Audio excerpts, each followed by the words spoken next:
Hello, welcome to my nightmare. Not that it was a nightmare, but it was totally a nightmare this week. Not a nightmare in the sense of like teeth falling out, mouth full of blood, naked in front of a crowd, that kind of nightmare, but just like a real pain in the brain. This is a nightmare. Sometimes my brain eyes are too big for my brain head and I have an idea and not a lot of time to pull it off, but I gave it the best shot that I possibly could and I think we ended up in a pretty good place. You're probably thinking at this point, what the hell is she talking about? Pardon the interruption. This is present day Janine interrupting past Janine from almost a year ago when she recorded this thrilling video that you're about to watch. And I guess this is kind of an apology. This was one of the earliest videos I ever made. I think it was like number 5 or 6. So it's a little rough around the edges, you know, it's a little rambly. And I mean, it is all over the place. I considered not uploading it, but then I thought, actually, it's kind of interesting because it shows a project that I kind of think is a half failure. And you should see half failure projects. I mean, I've re-edited it. I took like 5 minutes out of it. You're welcome. But probably the main reason I'm interrupting is that I completely forgot to show a key component of the project, which was, spoiler alert, this.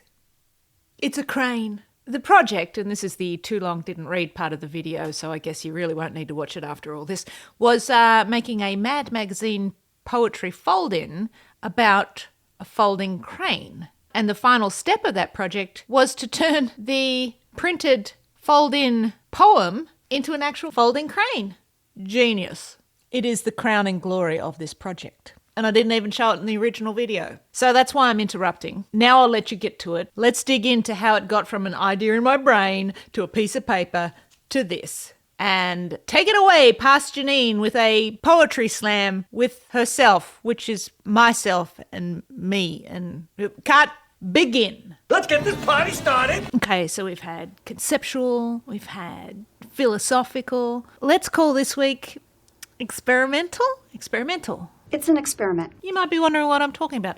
Let's talk about it right now. So one of the links within this newsletter this week was about Al Jaffe, the cartoonist from Mad Magazine, passing away at the age of 95.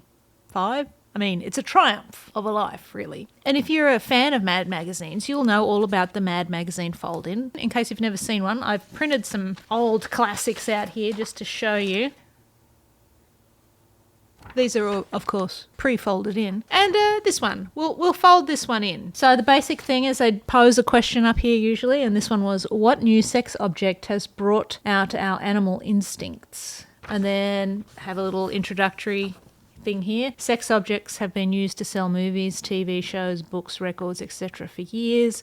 To find out the identity of our latest hot property in this area, fold in the page as shown at right. And so there'd be a little like A, B. You fold along this line to meet this line. It's got text down the bottom that also folds into, that makes it readable. So it reads one way at the bottom and then we fold it in, it reads a different way. So this says millions of supposedly normal people in our shameless society can turn on to anything. Sometimes they pick sex objects that would even make Cupid turn groggy. So let's fold this guy. You got to know when to hold up, know when to fold up. And it says, is Miss Piggy. Oh, you are ravishing. Anyway, the reason why I'm going on about mad fold-ins is I thought, wouldn't it be fun? Folding.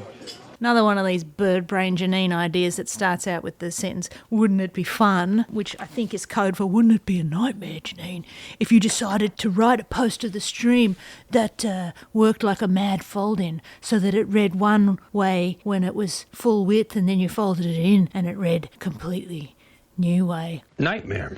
I don't know if you noticed, that's what I was trying to go for, because you probably read it on the Substack app, which did not maintain the structure of the piece. If you got it in email, it did, and I had to do some annoying edits to make sure that it did. If you have too many words at the end of each line, it would drop like a word down to the next line and break the whole thing. A nightmare.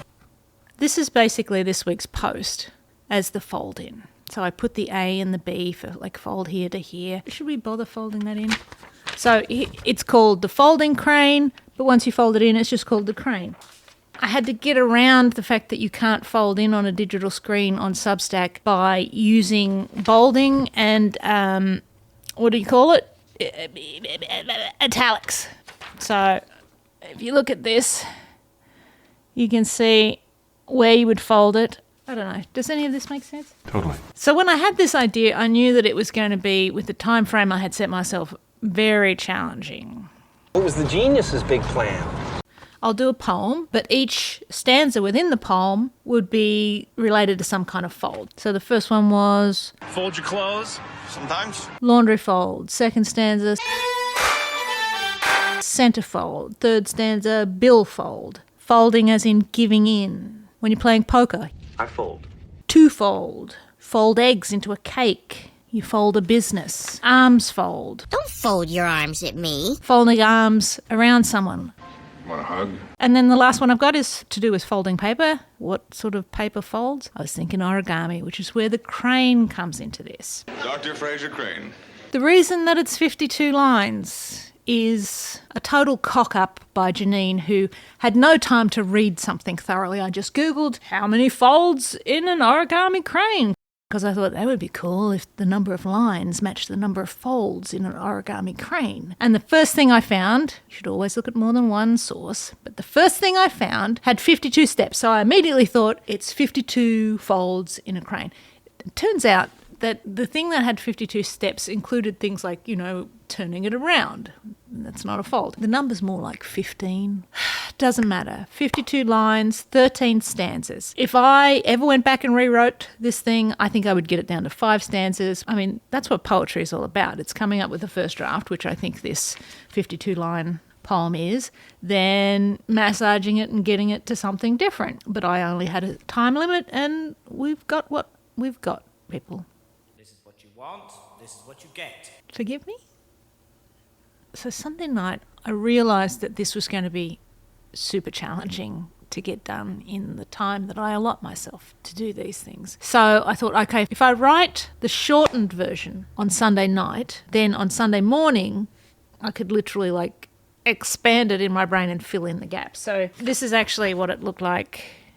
Is it focusing? Yeah. And this was super rough. A lot of this didn't actually make it in. So it's like control is, and then I just wrote laundry, an illusion, life suds, leaving sticky residue, a mangle on our hearts, we cry out, our first love lost. Now this is very different from what it turned out to be, because you start filling in the centre and then it doesn't quite work in terms of how the sentence flows, so you have to fiddle around with it. There were a couple of lines in this because I had to keep changing the ends so that it wouldn't wrap the word around that I got really angry that I had to change them. Nightmare. We index our achievements like magnates and we fold like mismanaged magazines. Oh my God, I wish it still said that. But as soon as you do like mismanaged magazines, the magazines would flip to the next line on Substack online, so it wouldn't maintain the look. Nightmare.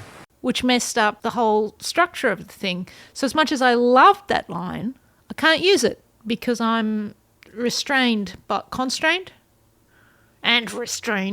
by the medium that I'm using. Nightmare. And like I said, if you were reading it on the app, none of this worked anyway. Your worst nightmare! I tell you what, let's cherry pick some stanzas, talk about the unfolded state and the folded state, and then we can wrap this up and get on with our lives. Control is folding shirts neatly only to stuff inside a bag, aka an illusion. Life suds stain, mangle and wring out our succulent joy to leave residue. A spin out of our entire being will ensue as we lose the centre of control. Remember, an iron's as close as you get to a crease-free life. We wrinkle. And then when you fold it in, it becomes much simpler. This is how you edit things, people. Control is an illusion. Life suds leave residue. A spin out of control. Remember, we wrinkle. So if that's saying anything, it's saying the illusion of having control of your life is much like laundry. You iron something, that's sort of just fakeness, because the creases are always there just waiting to be creased again. You're washing clothes all the time, but they're always going to be dirty. As soon as you put them on, they're going to get dirty.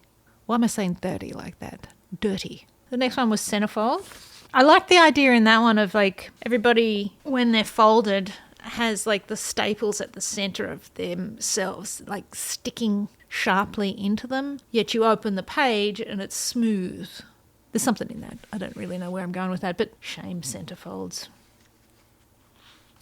The fourth stanza, it's folding as in giving in. And this idea of like ethics as visible as a ghost, aka invisible ethics, then we have nothing to stand for, and it's easier, I think, to give up. If you don't believe in anything, you can just give up really quickly. Another line that I lost there was folding fast like a cheap lawn chair. Folding chairs. And I had to change that to folding fast as cheap chairs, just because of that, the problem that I was having. A nightmare. Once bitten, say our elders, knowingly, sagely, annoyingly, is twice shy. Idioms on a Sunday morning read from newspapers or off a coffee cup. Two-folded is surely failure evolving. A do-over doubling to twice grown. Evolution is folding failure into our dough, absorbing all our worth-whats. And when you fold it in, I kind of wanted all four of them to sound like they were idioms you could put on a coffee cup. So once bitten, twice shy. Obviously, I didn't write that one. Idioms on a coffee cup, actually printed on a coffee cup. I mean the phrase, idioms on a coffee cup. That'd be quite funny. Two-fold is twice grown. What does that even mean? Evolution is worth watts. What are you worth? And that's your wattage. I'm just rambling now. It's what I do. The folding in of the cake, so you fold eggs into the batter. That's fine. I liked this idea of like, we all have personal recipes. It's like how we are constructed, but we don't like our own taste. We don't like people to get the real flavour of us. Sometimes. Some people love sharing their flavours. That sounded weird too. I got to stop this. This idea of how, you know, when you shorten this one down, it's like beaten by shameful flavours, discarded, never tasted. It's kind of like a wasted life. The next one's probably a spiritual stanza where it's about gestures. I was thinking about emojis at the time, so like prayer hands or, you know, holding hands. All hope is contained in whispers with hands pressed tightly in this gesture. Please! An emoji entered in your current thread to speak ardently to your God, as if we'd be texting with our God, whoever your God is, if you have a God. And then we get to the final stanza, which was about the crane itself, the folding crane. I did a little bit of research. They say if you fold 1,000 cranes, I'm about to get this really wrong, so I'm sure you'll correct me. 1,000 cranes. I've written to carry you to heaven, so I'm guessing at some point I read that that's to give you good luck and wishes and get you to wherever you want to go. But I think what I like about the origami crane is that it seems so complex, but it's actually simple. 1,000 cranes will carry you to heaven, soul lifting to 30,000 feet minimum, folded to receive your wishes for happiness, good luck, or perfection. Complexity held in every precise crease, every fold screaming with simplicity, an ideal of a worthwhile existence, resisting a meaningless life. But when you fold it in, you get 1,000 cranes minimum, folded to perfection, complexity with simplicity, an ideal life. It's talking about life balance. The original version of that was 1,000 cranes at minimum, folded so displayed as this is an ideal, not an ordeal. Should probably have tried to make that work. Anyway, I think that's us. Should we try fold it in? So that's what it would look like. Control is an illusion. Life suds leave residue, a spin out of control. Remember, we wrinkle. Our desires live au naturel, wide open and vulnerable, stapled centerfolds, living sharp, surface smooth. Money talks as broken bones, pointing at the fractures of society's dull structure. Apple crisp, sweet deals. wheels. Sans relief we crumble, give up the ghosts, quickly lose our way, folding fast as cheap chairs. The gamble is living, always play each game, risk owns the table. These hands go all in, once bitten, twice shy, idioms on a coffee cup, twofold is twice grown, evolution is worthwhat's. Like a cake sweet and soft, our recipe for disaster, beaten by shameful flavours, discarded, never tasted. Our pages dense and needy, inks wet, characters blur. We index like librarians, yet we fold as magazines. Arms folded, saying no, twists tight to deny. This is a willing war. This is a body longing. Embracing my everything in you and within me, I fold you into us, two lives made whole. All hope is in this gesture, an emoji to your God. Clutching at beliefs, we kneel at expectant altars. Life unfolds curiously, laying out a menu to follow or not, eating only endless mystery. 1,000 cranes minimum, folded to perfection, complexity with simplicity, an ideal life. Ladies and gentlemen, that was the crane, or the folding crane. I'm out! Mic drop. Mic drop. I would never drop this mic. It was too expensive. Hi, it's present me here again. I think we can all agree that the shorter version of the poem was far superior in that poetry slam. So, in my defence, every week is an experiment. I don't spend too long on these things. And sometimes you get things that need a really good edit and are kind of failures. On that note, like, subscribe, share, do whatever you want. There's still a couple of past Janines in the vault that will come out eventually after I fix them up. It's like sketching with words, and in this case, paper. Look, it flies! See you next week.